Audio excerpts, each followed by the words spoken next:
Hello everyone, स्वागत है आपका वेदांगा इंस्टीट्यूट फॉर सिविल सर्विसेज में।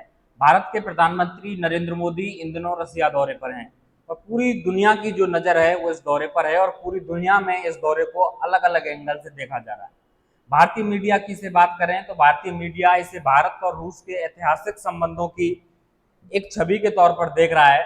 वहीं अगर रशियन मीडिया की अगर आप बात करेंगे तो रशियन मीडिया इसे पश्चिम की हार के तौर पर देख रहा है।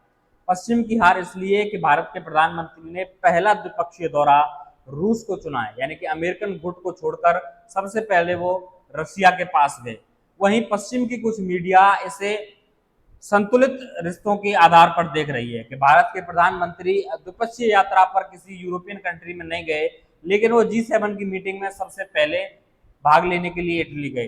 अपने शपथ ग्रहण समारोह के बाद सबसे पहली विजिट जो भारत के प्रधानमंत्री की रही वो इटली विजिट थी। हालांकि ये कोई द्विपक्षीय संबंधों पर आधारित नहीं थी। G7 में एक गेस्ट कंट्री के तौर पर भारत को बुलाया गया था और प्रधानमंत्री वहां गए थे।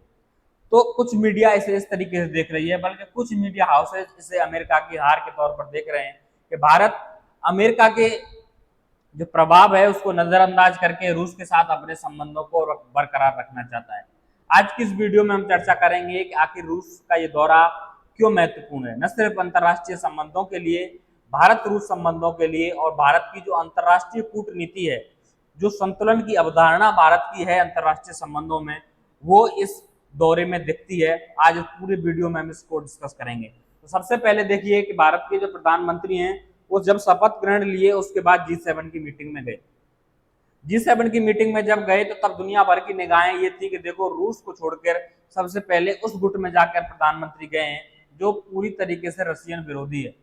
G7 की मीटिंग ये इत्तेफाक समझ लीजिए कि भारत के प्रधानमंत्री के शपथ ग्रहण के बाद उसकी डेट थी।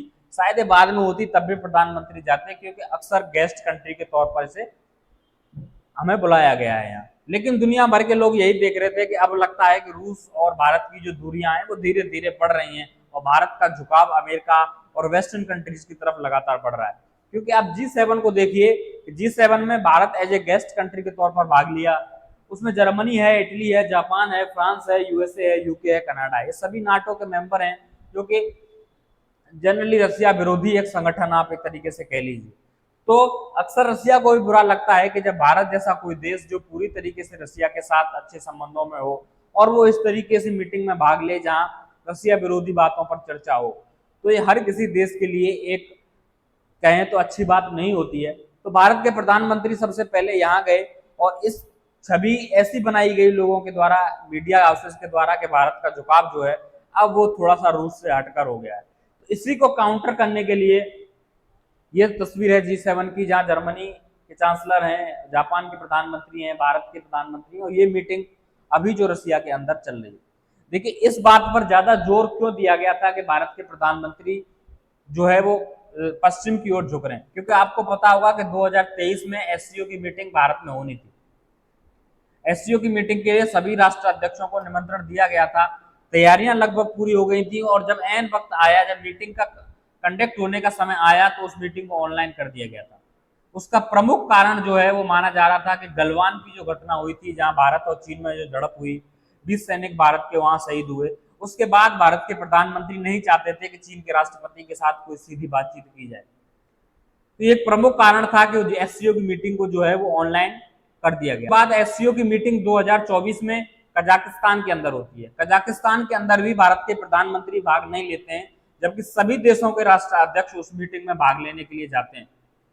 शी जिनपिंग भी वहां जाते हैं, व्लादिमीर पुतिन भी वहां होते हैं, लेकिन मोदी नहीं होते। मोदी के जगह पर भारत के प्रतिनिधि के तौर पर हमारे विदेश मंत्री जयशंकर प्रसाद वहां पहुंचते हैं।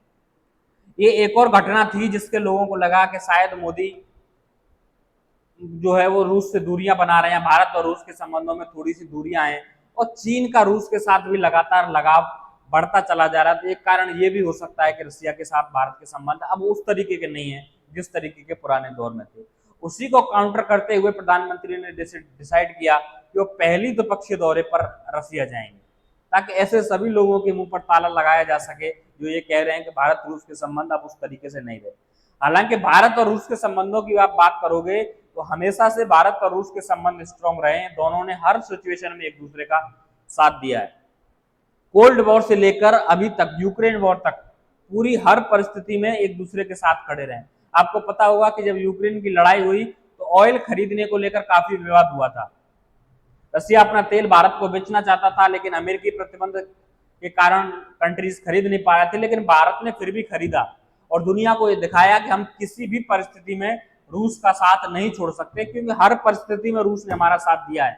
चाहे वो कारगिल वॉर के समय हो, चाहे विभिन्न मुद्दों पर, जम्मू कश्मीर का मुद्दा हो, हर मुद्दे पर वीटो करके भारत को जो है अपने साथ का एहसास कराया है।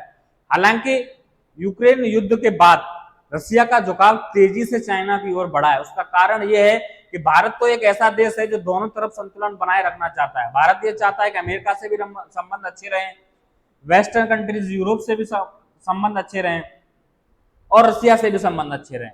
लेकिन रसिया के लिए एक बड़ी चुनौती है कि चाइना एक ऐसा देश है जो अमेरिका का हमेशा एंटी रहता है, तो उससे कहीं ना कहीं ज्यादा प्रॉफिट, भारत से ज्यादा प्रॉफिट इस समय चाइना जो है वो रसिया को दे रहा है, क्योंकि ऐसा कंट्री है जो पूरी तरीके से अमेरिकन पॉलिसीज के खिलाफ है। और जब तेल खरीदने की बात आई थी तो उस समय तेल खरीदने के लिए चीन भी सबसे आगे था और चीन ने बहुत सारी युद्ध सामग्री जो है वो रसिया के लिए भेजी, टायर्स बना के भेजे गाड़ियों के, बहुत सारा सपोर्ट जो है वो जो है रसिया के लिए किया। तो बहुत दिनों से मीडिया में ये चर्चा थी कि किस तरीके से जो है भारत और रूस के संबंध आगे चल के होंगे। हालांकि ये दौरा जो प्रधानमंत्री का भी है, इसमें बहुत मुद्दों पर बातचीत होनी है। खासकर यूक्रेन युद्ध में आपको पता होगा कि कुछ समय पहले कुछ वीडियोस आए कि कुछ भारतीयों को जबरदस्ती शामिल कर दिया गया है यूक्रेन, उसमें रशियन फौज के अंदर, उनको युद्ध लड़ने के लिए बोला जा रहा है। युद्ध नहीं लड़ेंगे तो कम से कम खाना पीना सेना के लिए बनाएंगे। उस मुद्दे पर भी इस बार चर्चा होगी, ऐसा बताया जा रहा है मीडिया में।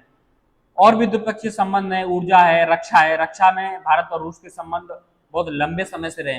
हालांकि पिछले कुछ सालों में भारत ने मेक इन इंडिया पर ज्यादा ध्यान रहा है, जिसकी वजह से रूस के साथ हमारा इंपोर्ट कम हुआ है, लेकिन अभी भी रूस हमारा सबसे बड़ा रक्षा जो है वो मित्र देश के, रक्षा क्षेत्र में मित्र देश के तौर पर देखा जाता रहा है।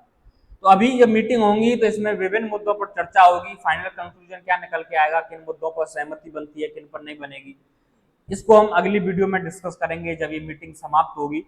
आज की वीडियो में बस इतना ही रहेगा, फिर मिलेंगे आपसे नेक्स्ट वीडियो में। तब तक के लिए नमस्कार।